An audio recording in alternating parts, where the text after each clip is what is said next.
एक दिन दिल्ली के बादशाह दो आदमियों को लेकर बादशाह अकबर के दरबार में आए। बादशाह के पोर्टफोलियो पर उसने बताया, जहांपनाह, ये दोनों आदमी अकेले में लड़ रहे थे। काजी जी इन दोनों के बारे में कोई निर्णय नहीं ले पाए, इसलिए मैं उदाहरण यहाँ लाया हूँ। बादशाह को बताया गया कि ये दोनों व्यापारी हैं। बादशाह ने दोनों को देखा और मेकअप का कारण पूछा। उनमें से एक ने कहा, जहांपनाह, मैं एक सौदागर हूँ, मेरा नाम शेरली है। मैं 5 साल से ज्यादा समय से दिल्ली में हूँ। दिल्ली में आने से पहले मैं अफगानिस्तान में था, वहाँ यह आदमी मेरा गुलाम था। आज मैंने इसे दिल्ली में देखा तो पकड़ लिया। इसने दूसरे बिजनेस बीच के बोल को ही पोस्ट कर दिया, जहांपनाह, यह आदमी का वोट है। इसका नाम शेरली नहीं है, इसका नाम फायदा है। यह मेरा गुलाम था। मेरी नाइट और अन्य कीमती वस्तुएं लेकर आई थी। 6 साल की तलाश के बाद आज दिल्ली में मिलाप है। इस पर शेरली बोला, जहांपनाह, नियति तो यही है, मेरा गुलाम था यह। मैं गवाह पेश कर सकता हूँ, वे साबित कर देंगे कि मैं ही शेरली हूँ। हो है, जब से तुम मेरी नकदी लेकर गायब हो गए हो, तुमने अपना नाम शेरली रख लिया हो। इससे दोनों कहीं न कहीं झगड़ने लगे। एक ने कहा, तुम्हारी ये मजाल है कि मुझे फसाना कहो। दूसरा बोला, अपने मालिक के सामने विवाह। यह जुर्राट बादशाह ने दोनों को चुप कराया और आदेश दिया कि तुम दोनों बीरबल का फैसला होगा। बीरबल अपने आसन से उठे और उन दोनों के पास आए। उन्होंने दोनों की आंखों में एलाइन नॉमिनल देखा। दोनों दासत रहे। इसके बाद बीरबल ने कहा, तुम दोनों पेट के बल पर जाएं। मैं आंखें बंद करके ध्यान लगाऊंगा और यह पहचान लूंगा कि कौन है। दोनों व्यवसाय पेट के बल जमीन पर लेट गए। बीरबल ने एकाएक अपनी बोली में कहा, मुझे मूर्तिमान आदमी का पता चल गया है। जल्लाद को बुलाओ।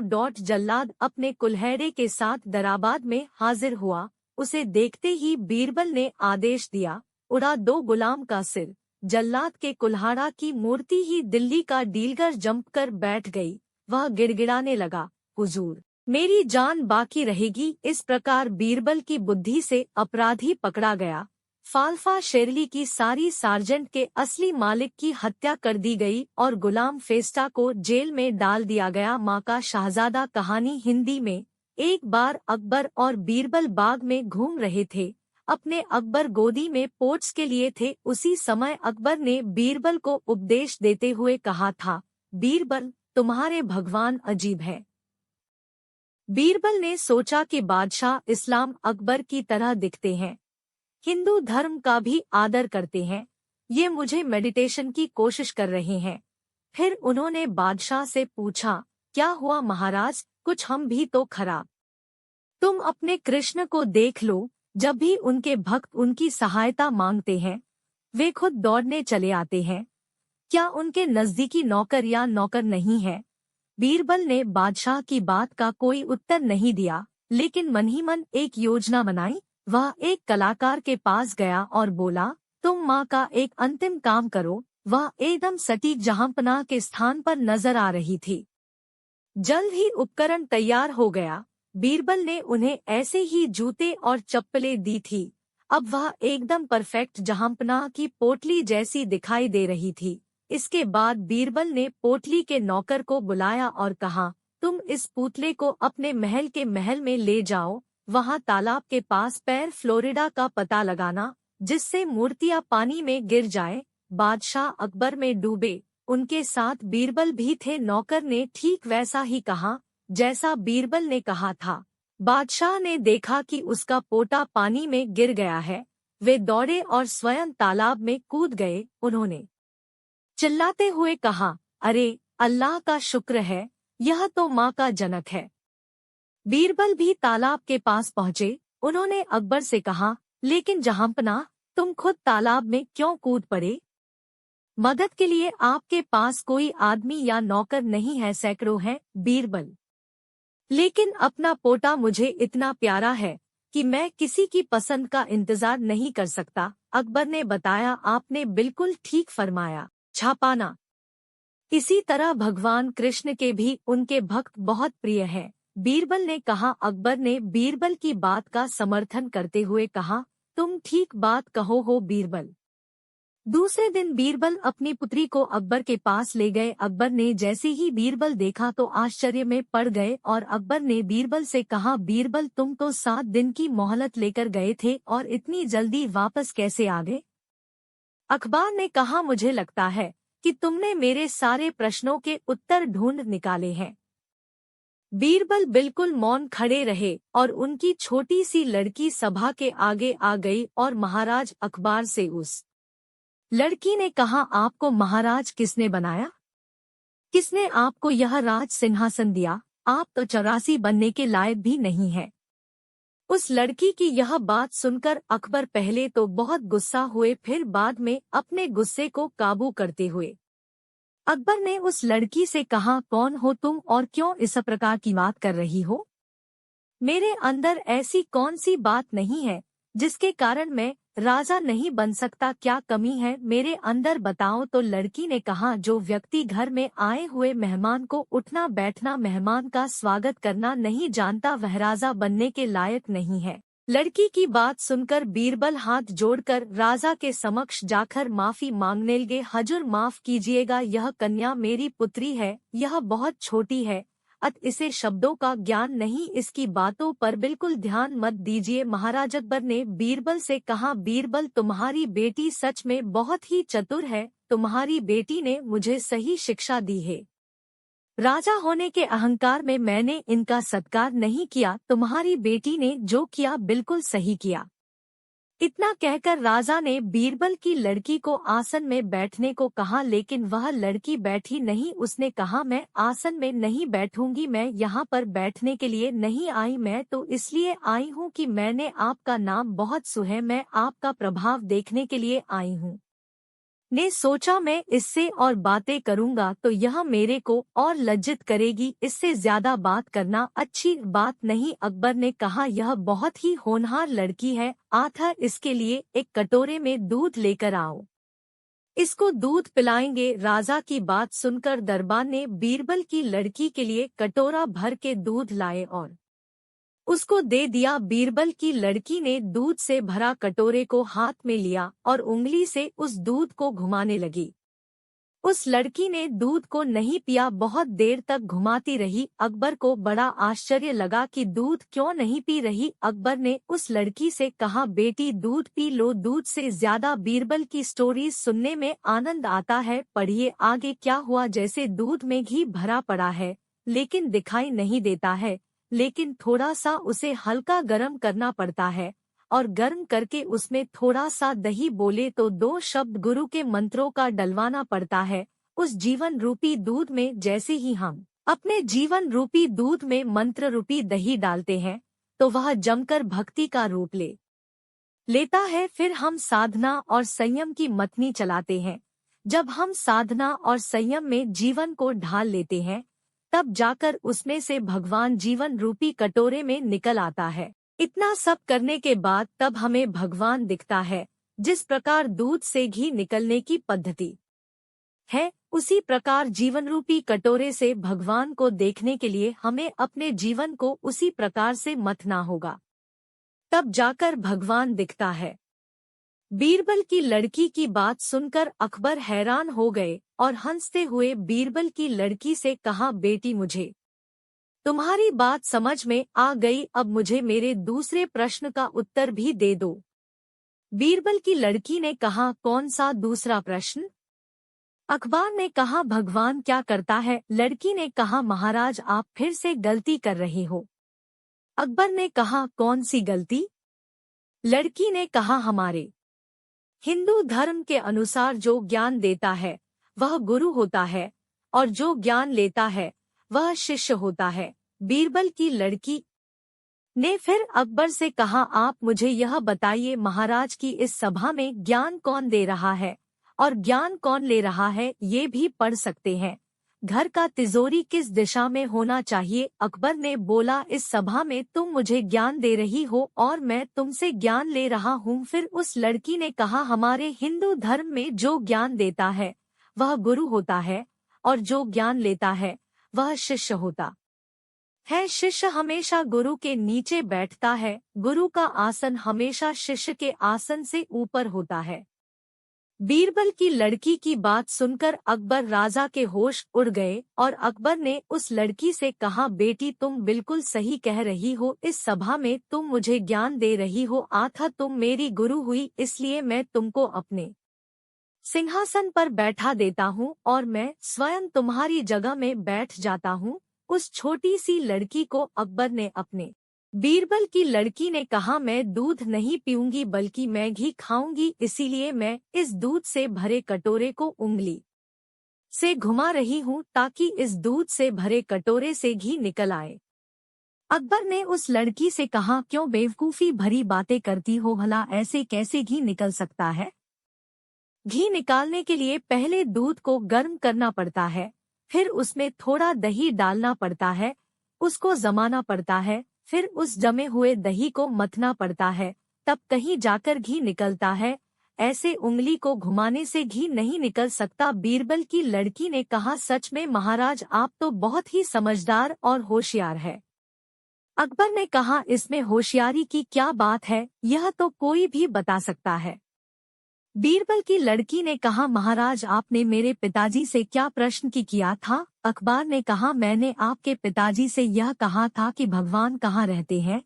बीरबल की लड़की ने कहा, महाराज आप तो स्वयं जानते हैं कि भगवान कहाँ रहता है, फिर भी आपने मेरे पिताजी से पूछा।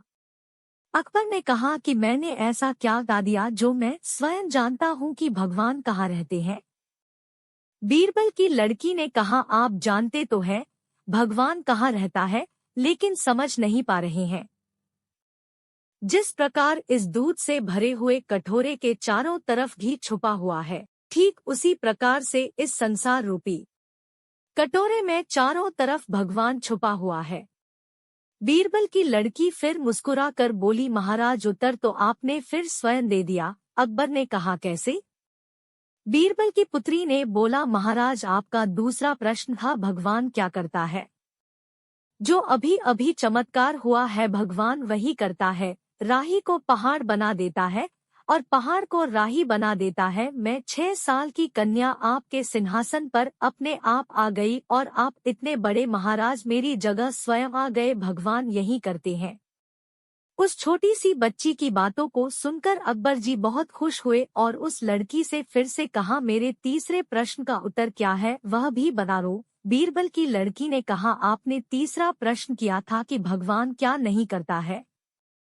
महाराज मैं आपको बिना कोई उदाहरण दिए इस प्रश्न का उत्तर दे सकती हूँ। आपने पूछा भगवान क्या नहीं करता है, तो मैं आपको बता दूं, भगवान वह सब कुछ नहीं करता जो आप करते हो, बस भगवान में और आप में यही फर्क है।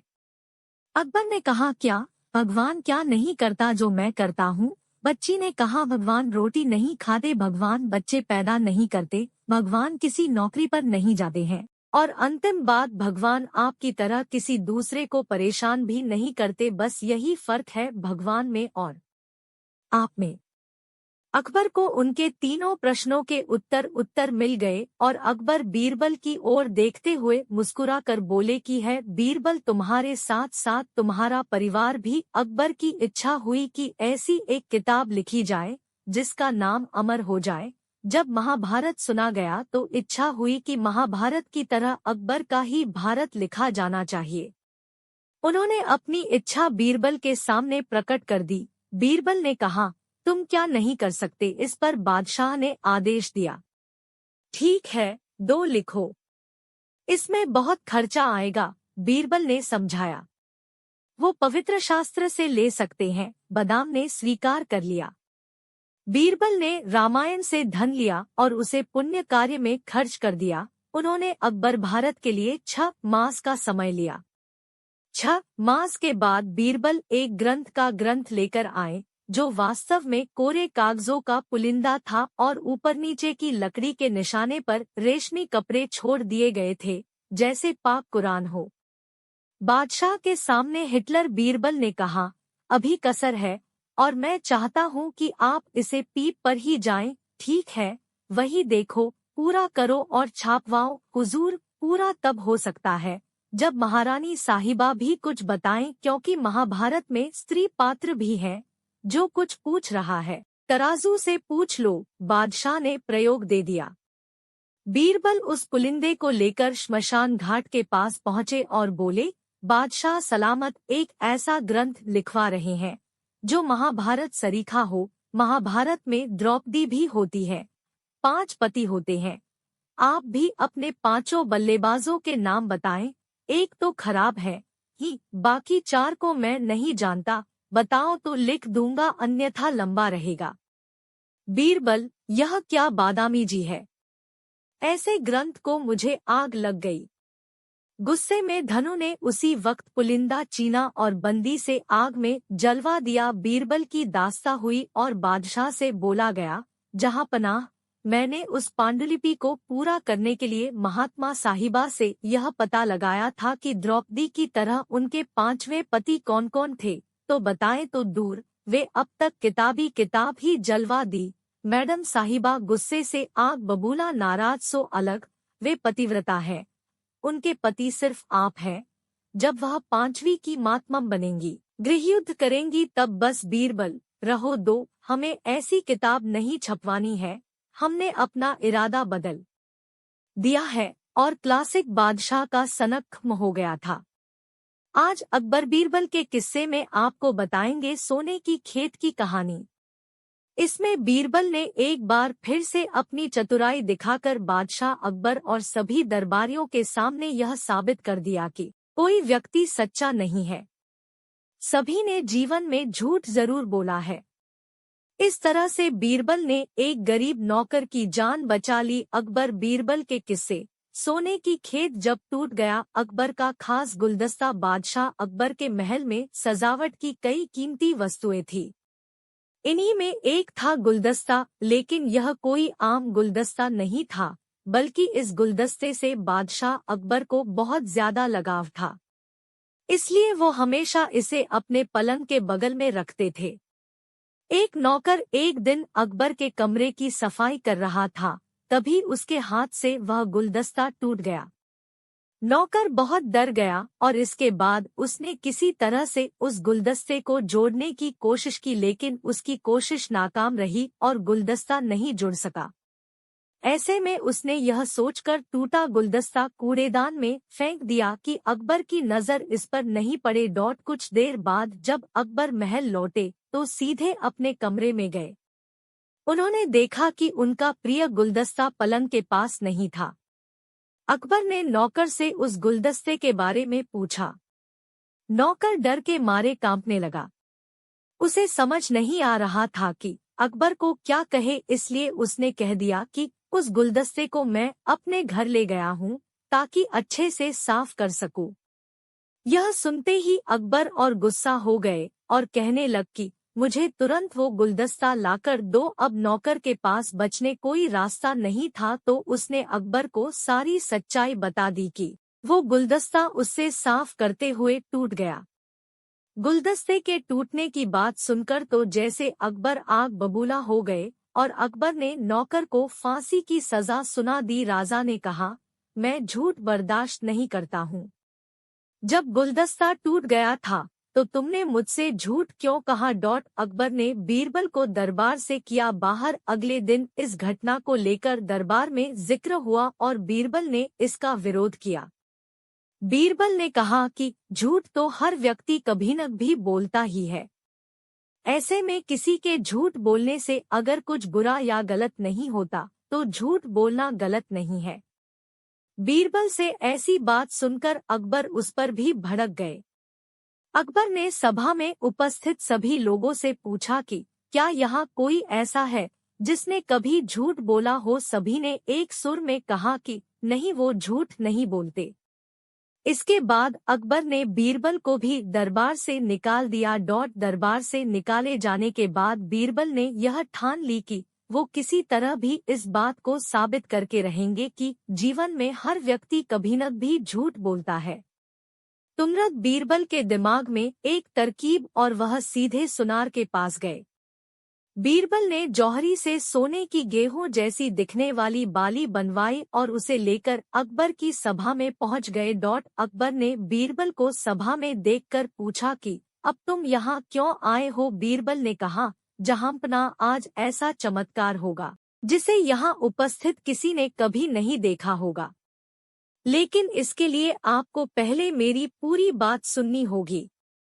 बीरबल की बात सुनकर अकबर और सभा में उपस्थित सभी लोगों की जिज्ञासा बढ़ गई। अकबर ने बीरबल को बात कहने की अनुमति दे दी। बीरबल बोले, जब मैं दरबार से निकलकर घर की तरफ जा रहा था तो मुझे रास्ते में एक सिद्ध पुरुष के दर्शन हुए।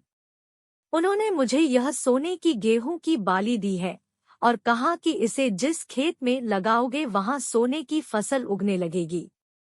इसे लगाने के लिए मुझे आपके दरबार के पास थोड़ी सी जमीन चाहिए।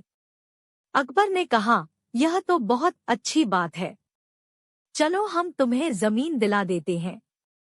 बीरबल ने कहा कि जहांपना, मैं चाहता हूं कि पूरा राज दरबार इस चमत्कार को देखे, इसलिए सभी मेरे साथ खेत में इस गेहूं को बोने के लिए चले। अकबर और सभी सभापति खेत पहुंच गए।